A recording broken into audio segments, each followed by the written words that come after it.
Boy, you know you make me float. Boy, you really get me high. Ooh, boy, you make me float. Hi, friends. We are back. We are Black and Curious. I'm Kendrin. What's up? What's up? It's your girl Dehjai. Yes, and we're back. So, if you're watching our evolution block of episodes, we just talked to Sherry and we had a great conversation with her, but we felt like there were some prompts that she left us with that we would like to explore a bit more with you guys. So we're going to talk today about our spiritual evolution in our lives. So before we even jump into that, sis, what you drinking? Are you drinking? I am not, because I felt I wanted to be together for the spiritual conversation. Understood. So I'm just having coffee. I have a little bit of the grape juice that they give you in the church house. Communion. I like it. But this is the real grape juice. I know. That aside, so Sherry, like Ken said, really left some nuggets. And honestly, if you guys have any revelations from that conversation, by all means join the conversation by putting down some comments and let us know what you thought or what your experiences are. And if you have not watched that video, go back and watch it. It was really, really good. Yeah, for sure. Watch that first and then watch this. So one of the things that she made mention to is like kind of figuring out what things that you were taught, that whether or not they resonate with you anymore. Mm-hmm. And so I remember, like, I think we kind of jogged through that slightly in our first episode. And I said the same thing, where I was like, one of the things that I had to kind of go through is, do these things align with me in the sense of, is this my own belief system or is this something that was taught to me? Mm-hmm. What about you? I definitely had that to a certain extent. Mm-hmm. But I don't know that I ever really was fully on board. Like, for background, I grew up in the church, so, like Baptist fits church, like church. Okay. And I consider myself to be a Christian. I consider myself, like, I say Christian in theory. Like, so I'm light. Right. So, but I always noticed from the very beginning, I had questions and things that just did not make sense to me. And there were like a few moments that I will share with you guys where I was just like, I don't know about that one. And it wasn't, I never like went to the pastor, or maybe I asked a question, but if someone can't, one thing about me is I'm very, very much a logical person. And if you can't satisfy something to if you can't answer a question to my satisfaction, mm-hmm. My default is not that you have answered it and I'm just going to do what you say. My default is you don't know. So I never like fully internalized all of what was being taught me. Mm-hmm. And it created an interesting, I didn't like voice this out to other people. It just created an interesting, I guess, even a seeking, because I was also receiving information from all different interesting sources. So it wasn't like a one thing for me. So anyways, just before I get all into it, the few like instances I remember, my aunt was actually my Sunday school teacher and we were talking about the book of life. And I was like, it can't be like an actual book, right? Like, like there's no book, there are no pages. And she was like, I mean, I think that's what the book says. That's what the Bible says. And I was just never satisfied that it was an actual book, right? Like, and this is like, I had to be like 7, maybe 6, like 7 or 8, maybe. Uh-huh. And I was just like, that don't add up. That'll make sense to me. It made zero sense to me, right? And then another, I would say a catalytic moment, I think that's the word, was like when I started learning Spanish, follow me here. When I started learning Spanish, I started understanding like, and I don't know anything about Hebrew, but like that translation is not a 1-for-1. Exactly. And the way they were teaching the Bible at church was very like 1-for-1. And I was like, this book has been translated 987 million times. How are we still sitting here acting like this is exactly the words that Jesus said? There is no way. And I also took umbrage with the fact that the gender roles, and it wasn't just like the gender roles, it was like the groups of people. So again, in Spanish, you can have 757,000 women. And the second you plop a man in, the article becomes masculine. And so I was like, what if all of the people that you guys are saying they were men, what if it was a bunch of women and there was just one man and that changed it to masculine? Like, you can't automatically tell me that all of these people, all the people who did anything in old times of value, except for serving men, because we love a Ruth, the girls love a Ruth, okay? They love a Ruth, okay? You can't tell me that every single person was a man. I just could not buy that. I could not buy it, and I still don't. And it's like one of my big issues with like the way the Bible is taught.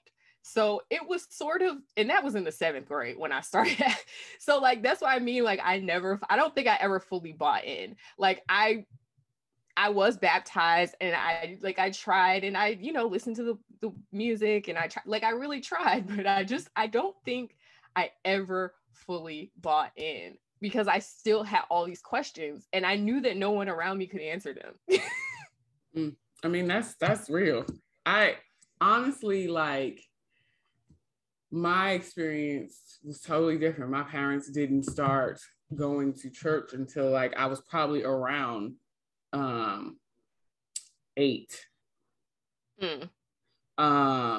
And by that point, I was reading, I had all my little personality or whatever the case may be. And so like, I remember before my mom had, well, let me backtrack. My mom decreed that we were all of a sudden just going to start going to this church. Okay. But before we even got there, I was never raised in the church. I knew people that went to church on Sundays, but I didn't know anything about it. And so like when we moved here from New Jersey, there used to be this bus that would come to pick people up to take them to the church house. Yes. That's a very Southern thing. And it was a school bus. And so I was like, oh, I want to, because my friends was going. So I was like, I want to go on the school bus to the Sunday school. This sounds like fun. And I was 7. So I was 7. My sister was like 15. So we would go together. But when we get there, because I was 7 and she was 15, we couldn't be together. So she would be in you were in different classes. The whatever group, and then I would be in my little group. And so they would give us, I remember it was like a Southern Baptist church, and it was mostly white people, I feel like. And there were like, because my best friends when I was little, they were biracial. So like we all went together, and like the bus man was biracial. Or at least I assumed he was, because he looked like my friends. I don't know that to be true. I still have child logic in here. This is an old memory. So I remember like we were learning about Genesis and like the First Testament and like singing all the songs. It was fun. I was having a great time. But then I started to have all these questions, because we jokingly call me a low-key psychic, right? And so I'm also extremely empathic. These things are true, but I just joke about it because it's still kind of weird. So I started having at about 7, because that's when I was really reading and read well above my grade level. I started having like these very crazy dreams. And one of them that I dreamt about was the rapture. And because they taught you about it in the Sunday school. They definitely teach you about the rapture. The rapture is that girl. Mm-hmm. So I still remember this dream like I had it yesterday. But it was like I was in this huge warehouse and it was gray outside and it was desolate. It was like but I was in a desert and in this warehouse where I could see out the windows. And so like I had a cereal box. And you know, like back in the day when we were kids, cereal boxes would have like the little toys and stuff in it. And so I had opened the box, or the box had fell, and all the toys started marching out because they was going to get in line at the rapture. No, the marching toys. Yes. And so I looked at them as they were doing their like thing, and then I was like, all right, well, where's everybody going? So I go outside and I'm seeing all these people in line. Like, we're going to the rapture. I'm telling you, like, and it was 2 lines because this is what they teach you in Sunday school. Yeah. At the non, it wasn't like a mixed group of people at this church. No. So, fire and brimstone. Yes, very much. So it was like one group of people their line was going this way, and the other group of people was going this way. So the one going this way was the side that I was walking on, and I was in the middle because I could see both lines. So I got up to the gate where everybody was going in, because they, you know, the pearly gates, everybody was going, well, they weren't going in, they were talking to this person that was standing at the gate. And they would have a conversation. I don't remember what it was. They would have a conversation and he would say yay or nay. Either you got to go on that side and go back that way, or you got to go through the door. So I was standing there with this person, really, really big person. And so I was looking like, well, am I supposed to go through the gate? And they were like, it's not your time yet. Now, Kendra, you know me and my gifts, right? So I'm like, oh dear. When I woke up, I was like, all right, that was really scary. Like, I'm gonna skip the rest of it because it was really scary because I was 7. So I woke up and it had to be like 6:30 in the morning, 6:30, 7 o'clock in the morning, something like that. So the light was just starting to come up. So I was like, all right, I'm gonna start reading my Bible because I need to understand what I just witnessed, right? So I read through the whole thing, and I was like, none of this makes any sense. Like, I don't understand. I don't get it. Closed the book, never went back to it until I was, and really read. I feel like I was in my 30s. Girl, the Bible stresses me out. I'm not even gonna hold you. It stresses me out sometimes. So I pick it up and put it down and pick it up and it stresses me out. It stresses me. It's too hard. It's too many rules. I can't. It stresses me out. But I think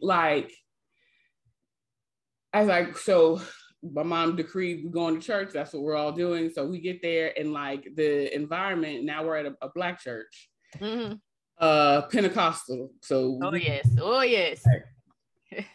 It was a good time in that church, honey. My favorite to be in the choir because listen.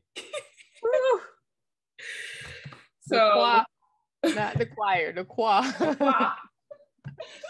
Yes, honey, be in the children's choir. But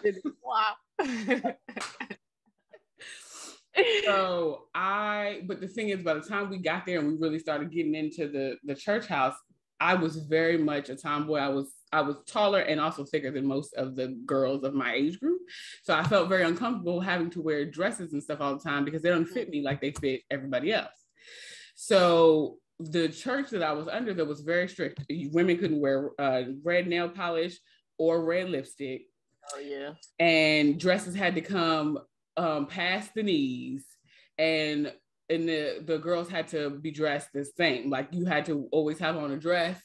And even if we were doing like, Bible school or like stuff that we're not dressed in our Sunday's best. You always had to have on dresses and carrying on. So after so many years of going through that, I was just like, I remember having a conversation with my parents where I was like, they're teaching us that there's only one way. And I don't know that I agree with that. And I was 12. I remember this vividly. My mom was like, well, what do you think is possible? And I was like, well, because at the time I had a dog, his name was Stoney. He was always, my father banished him to the backyard. Yeah. So I would go and sit outside with my dog and I would be talking to God. And I was getting like, you know, like, I don't know, I was getting messages, but I didn't understand how to, I understand them now differently than, you know, as a kid. I didn't know what it meant. So, and I was like, so at that point I was like, you know, I can sit outside on the pool deck and talk to God. Me and Stoney be having a whole conversation with the Lord. And they say that I can only do this when I'm in this house. I don't think that makes any sense because God is everywhere. They say that too, right? And my mom was like, well, yeah. And I was like, okay, so, and then I don't think the guy said that we have to wear dresses all the time. That doesn't make any sense. Like childhood life. Real. So eventually I had this conversation with my parents a couple of times and my mom's like, whatever, if you don't want to go, you don't have to go. And I was like, all right, cool. Yeah, I definitely also had a moment where I was like, this ain't adding up. It's just not adding up. It just don't make no sense. It was very much like, okay, so you're telling me that God is kind and merciful, yet because people don't come to him through Jesus, they are going to hell. I don't buy that. It's like, well, what about the people who've never heard of anything to do with Christianity? Does that mean they all get to go too? They all going too? Like they ousted? They in the other line? That's all when I was 7. They didn't even have they wasn't even their fault. So you mean, I just didn't buy into the only one way. Like you said, I'm very much like, whatever your path is how you get there. Mm-hmm. Church, no church, whatever, however you commune is how you get there. And I also had another experience as an adult where I had this and it like cemented all of my feelings up until that time. So I was like meditating and I had this, and I wasn't like meditating on the word and I wasn't doing any of that. I was just sitting there in meditation and I had this very like, it was like I had an experience, like an encounter with God in a very real way. And I was just like, I haven't been to church in like 5 years. This is not linked. I can have this relationship and these encounters in anywhere and through any medium. It doesn't have to be so literal. And I think that's what I took real issue with and continue to take real issue with, even though I like church. Honestly, I like going to church. Black churches are like one of my favorite institutions when they aren't being terrible. And if you have the wherewithal to just be like, that's not right, and resolve that within yourself, which I know everybody doesn't do, but I think Black churches are hilarious, first of all. Some of the funniest people you ever want to meet. Yes, but I also think community is really important. And I've, full disclosure, attended some like non-denominational churches over time. Down here, I used to go to a very popular one. And I still like it. Like, I still like church. I like the ritual of church, but I like plenty of other rituals as well. You said but I enjoy it. Like, I enjoy the getting dressed. I enjoy that church, the music was a little questionable for my taste. I enjoy the music. I enjoy the worship. I enjoy the fellowship in the community.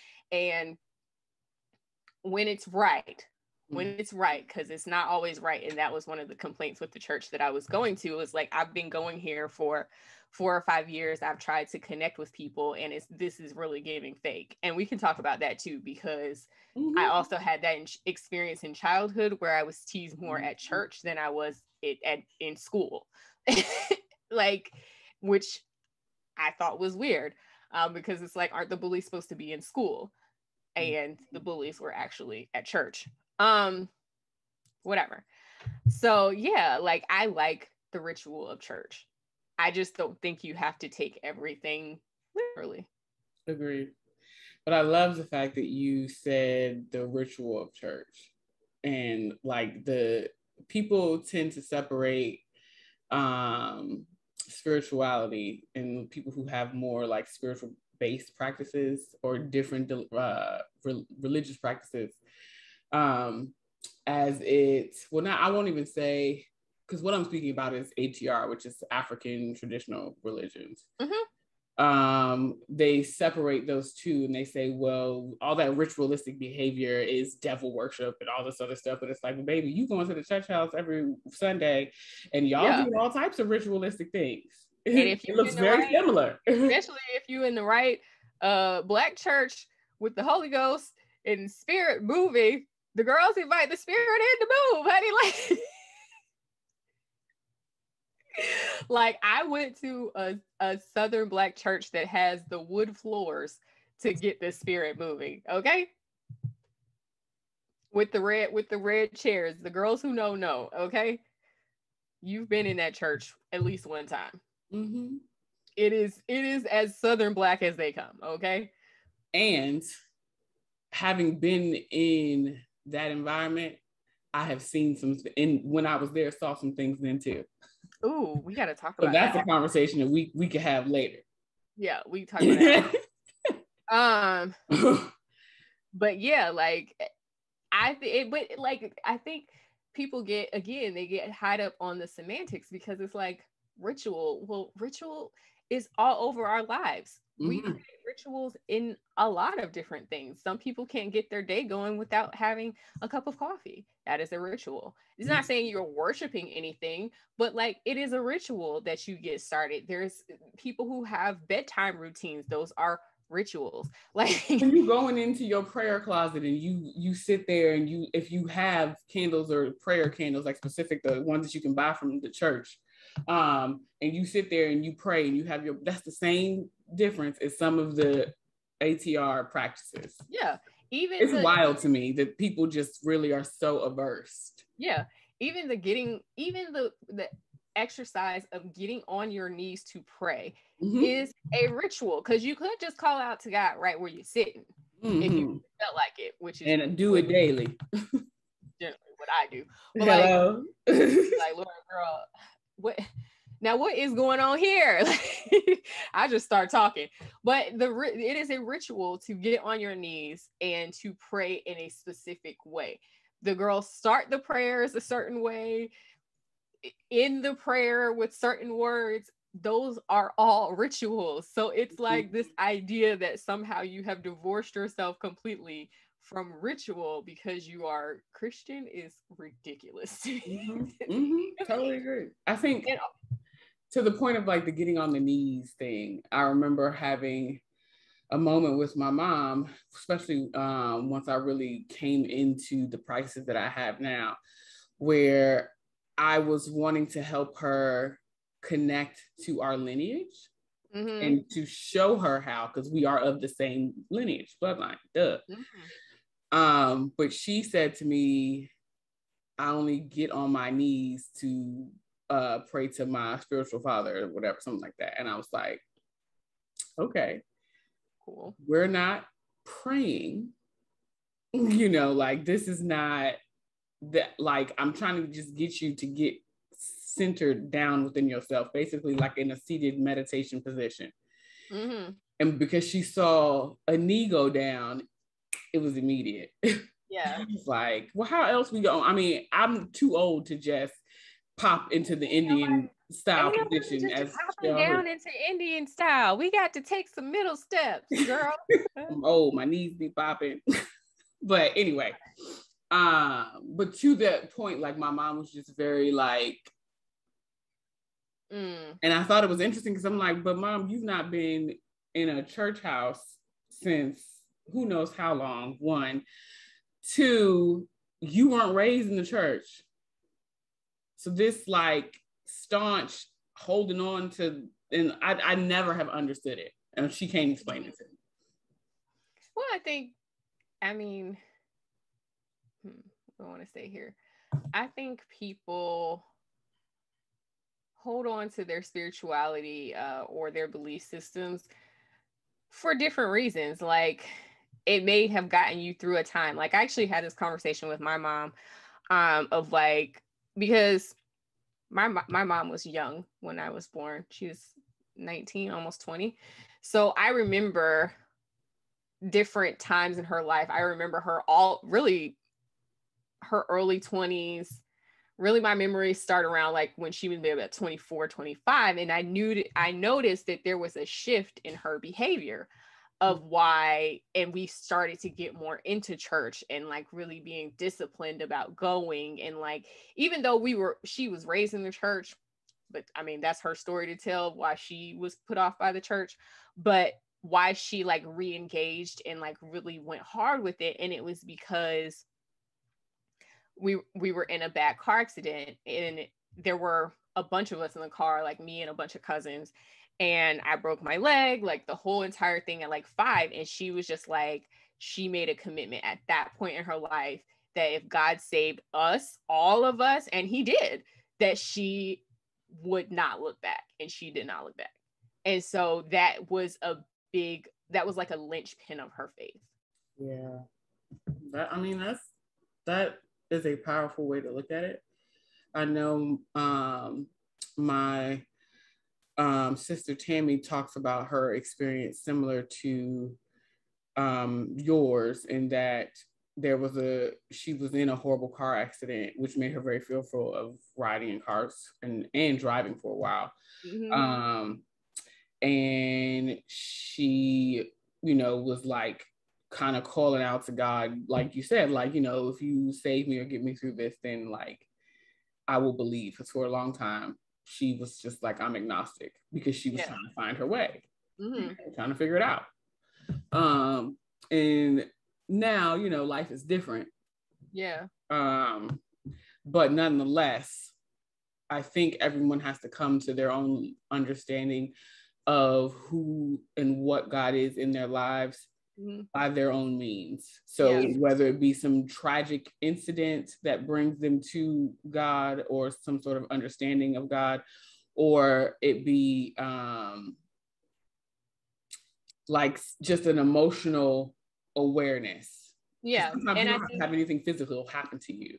And I think for me, it's both and, because I also had that very physical experience, and I had another car accident like a few years ago. Mm-hmm. I guess like 5 at this point. That was just it was absolutely insane, to the point of, maybe I'll post some pictures. Literally, I'm driving down, just to give y'all like what I'm saying, and say, I'm driving down 95 Friday morning in what should be rush hour. It really should be cars everywhere. And I was literally noticing, like, it is very slow this morning. And the next thing I know, I'm driving this way, somebody is swerving out of the express lane, and I'm in the middle of the highway. And they hit me like this. And we crossed over 95 and ended up on the side of the road. Oh my God. And I'm like, that was one of those moments where I was like, okay, I'm supposed to be here. Like, I don't know what I'm supposed to be doing here. I'm still working on trying to figure out my purpose on earth. But there's been at least 2 times. There's been a couple other like little scrapes that I've had. But like, those are 2 times when I could have absolutely died and God spared me. Therefore, I know that I'm supposed to be here. Now, does that make me want to go to church more? It does not. Yeah. But it does give me a sense of purpose, and of like, there's something more for me to do here. Hello, I feel you. Yeah. I think that is by far the strongest way that people find some sort of belief system. Yeah. Through tragic experience. Tragic, near death, those sort of things. Yeah. And I've made mention to this. I think it's the first episode. We can probably link back that, but I talked to you guys about like this year having had a stroke scare and was in the hospital for a week because they couldn't figure out like what the ham sandwich was going on. And I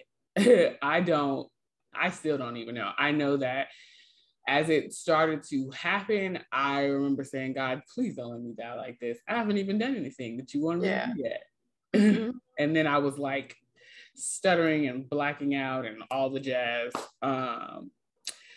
But was coherent enough to, because I refused to like go down because I was with people that I wasn't sure were gonna make it so that I still be here. Yeah. I definitely had that moment when I had that car accident, because this was the even scarier part of that accident. When I was driving to work, I had a chai tea in my hand, and when the car hit me, it splashed over my whole entire windshield. So I couldn't steer the car. I didn't know where I was going. So I was like literally praying to God. I honestly thought I was gonna die. I started making my peace, like saying my like closing prayer. On earth, because I really did think I was gonna die. I really did. Yeah. Then like, but also I've had instances like of, and I think this happens to a lot of people too, especially like when you're in a mental health, like when you're first, especially when you first start experiencing anxiety and depression, like that is also a time when I feel like I reached out to God and like started going to church, because I knew I needed something, and I was trying to hook into something to like really, you know, make me feel better. I think, well, for me, when I really got serious about trying to understand my existence, in the sense of like, again, like I jokingly say, you know, I'm something like a psychic and like I'm very empathic and all that kind of stuff, but I've also had all these experiences since childhood. Yeah. And at about 30, 31, I really got intentional about trying to figure out what it was, because for so long I had the dreams and the visions and things that I would have when I was really young. I had prayed all that stuff away because it was really, really scary. So I was like, God, this is scary. Please take this away from me. I don't want to see these things anymore. And he did. You know, like I didn't for a very long time. It wasn't until like certain things would happen that I would have any sort of experience. So like the times that did, I was 17, 26,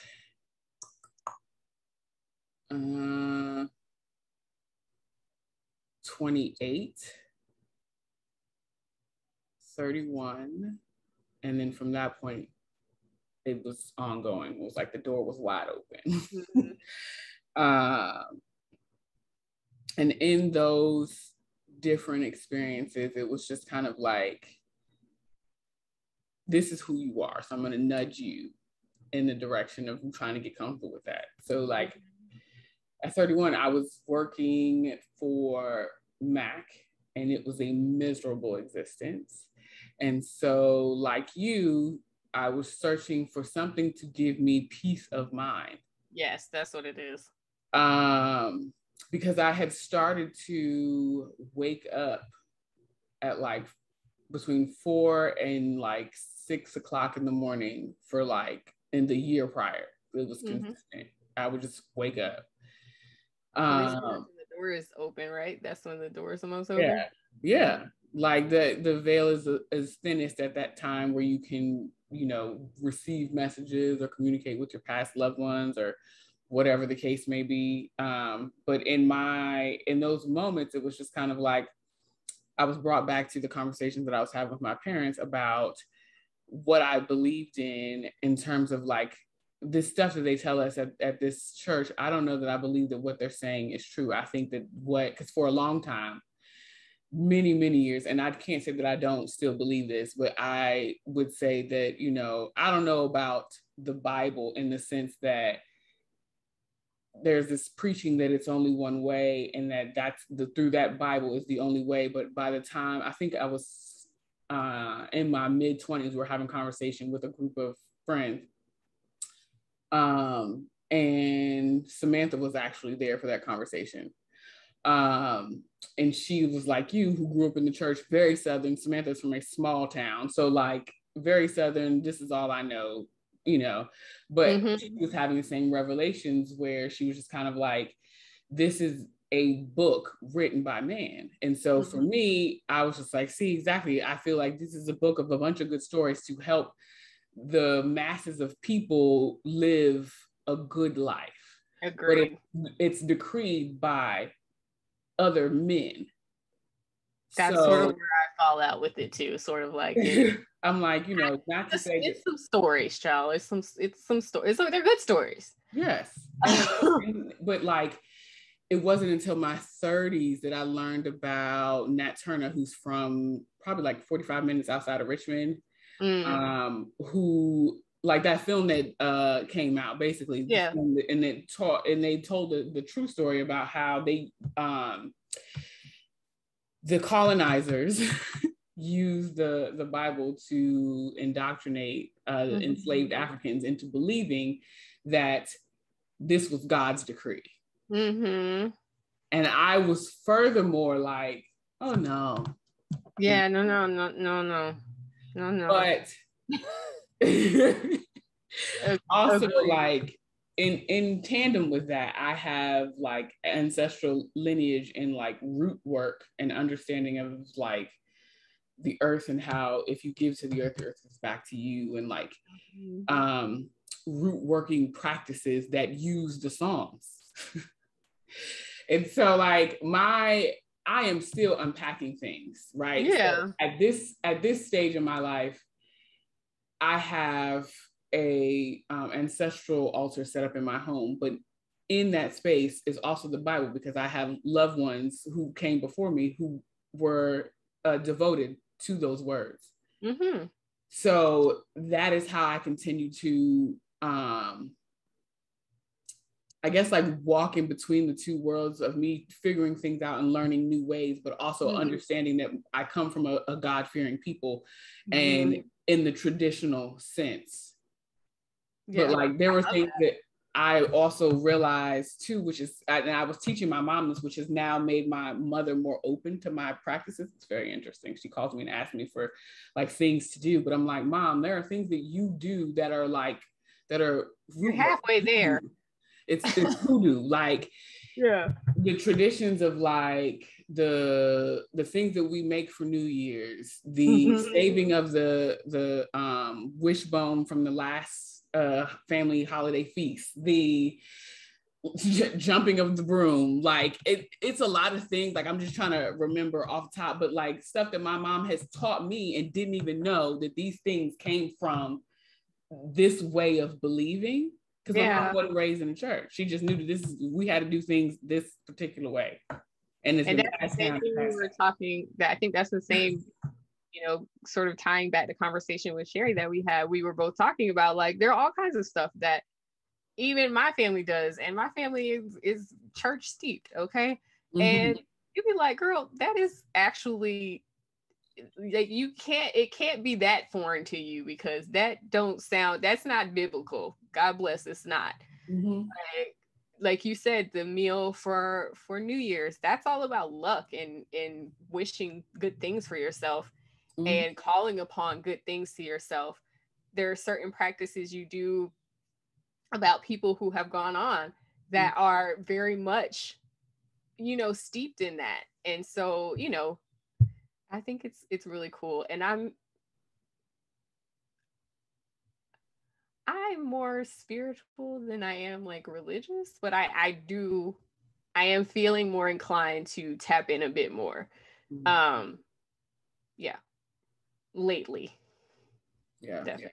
I mean, I get it. I know like it's on a like everyday life. Well, speaking to, as y'all know, that I am on a path to find my husband. But in going through that process, especially like as I was figuring out and relearning my practices, like familial stuff, and having understanding of them really and truly. Dating was precarious because Black men, they are, some of them, in the vast majority that I have encountered, are in that box of how it should be. And like not understanding what this space is in my home and what I'm doing And, you know, people make jokes about like, oh, she gonna put the voodoo on you. And like, and it's like, I don't know anything about that. And voodoo is a spiritual, it's a religion. So like, people like, it's just the ignorance that exists amongst a lot of us that has made me very like fearful to some degree of bringing someone new into my space, because this is in my home. When you walk in here, you feel it. Yeah. So I don't know. It's been an interesting journey for sure. I'll say like, to that point and wrap this up, is that having such an intentional space in my home has steered a lot of wayward folks right on out. Amen. Even if I didn't see that they were wayward, like the spiritual team is like, like, nah, bruh. It's like, should put that on a t-shirt. Scared them niggas off. I think there is a t-shirt like, nah, signed my ancestors, like, nah, bruh. No. Gonna be a no for me. So let me pull up our little questions. Let's see. Oh, we kind of talked about that. Rituals, questioning God, pastors, why do you do what you do? Literally, we just talked about that. That's kind of great. I think we sort of naturally flowed through all the questions. So I think we're at the end. Yeah, if you guys have any more questions, or if you have commentary about some of our experiences, by all means, like, drop down into the comments and tell us how your spiritual journey has evolved over time. Have you stopped going to church? Do you still go? Were you never in? Like, how has your spiritual practice evolved over time? Yep. And we'll talk to you guys next time. Laters. Oh, by now you should know where to follow us. Everything is everything is down in the description box also, so you can follow us. All right, guys. Peace out. Bye. Boy, really get me high.